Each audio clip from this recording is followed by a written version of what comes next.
ఈ 34వ కీర్తన 1 నుండి 10 చరణాలు మన ఉత్తర ప్రత్యుత్తరములుగా చదివాం.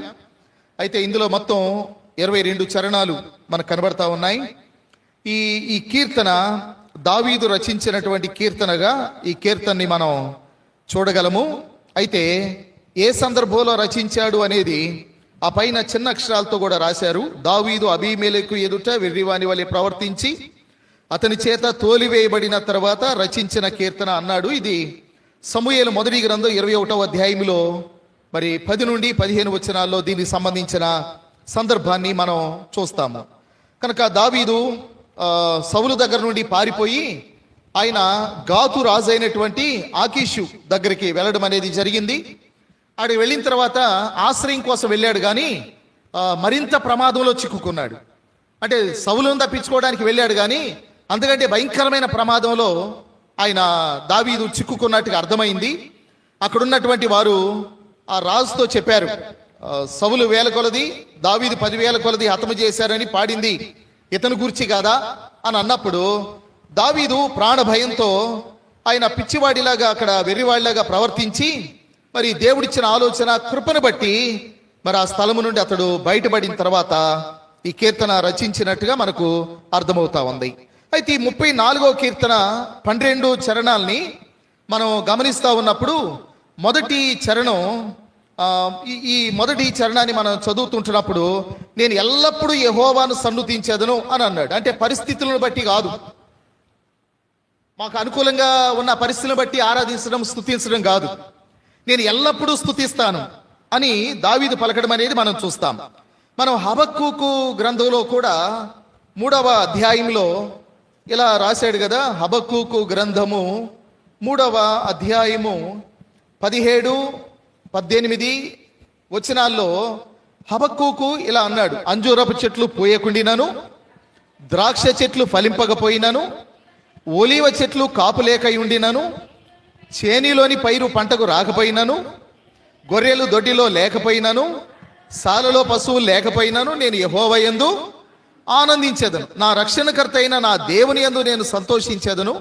ప్రభువు యెహోవాయే నాకు బలము, ఆయన నా కాళ్లను లేడి కాళ్ల వలె చేయును, ఉన్నత స్థలముల మీద ఆయన నన్ను నడువ చేయును. అంటే పరిస్థితులను బట్టి స్తుతించడం, పరిస్థితులు అనుకూలంగా లేకపోతే మౌనంగా ఉండడం అది కాదు. కనుక పరిస్థితులు ఎలా ఉన్నా సరే నేను ఎల్లప్పుడూ దేవుని స్తుతిస్తాను అని, అంటే కష్ట నష్టాల్లో కూడా నేను దేవుని స్తుతిస్తాను అన్నట్టుగా ఈ భక్తుని యొక్క భావన మనం 34వ కీర్తనలో మనం చూస్తాము. తర్వాత 2, 3 చరణాల్లో దావీదు యొక్క వ్యక్తిగత సాక్ష్యాన్ని మనం చూస్తాము. ఈ సాక్ష్యము ఇతరుల యొక్క విశ్వాసాన్ని బలపరిచేదిగా ఉంది. దావీదు యొక్క సాక్ష్యము ఇతరుల యొక్క విశ్వాసాన్ని బలపరిచేదిగా ఉన్నట్టుగా మనం చూస్తా ఉన్నాం. ఇందులో అంటాడు కదా, నేను యెహోవాను బట్టి నేను అతిశయించుచున్నాను, దీనులు దాన్ని విని సంతోషించెదరు. నాతో కూడి యెహోవాను గణపరచుడి, మనం ఏకముగా కూడి ఆయన నామమును గొప్ప చేయుదము. కాబట్టి దావీదు ఇతరుల యొక్క విశ్వాసాన్ని ప్రోత్సహించేవాడిగా, బలపరిచేవాడిగా ఆయన తన అనుభవాల్ని పంచుకుంటాం అనే దాన్ని మనం ఇక్కడ జ్ఞాపకం చేసుకుంటున్నాం. ఆ తర్వాత 4వ చరణములో ఎవరైతే దేవుని వెతుకుతారో వారికి ఉన్నటువంటి విడుదలను గురించి 4వ చరణములో చెప్పాడు.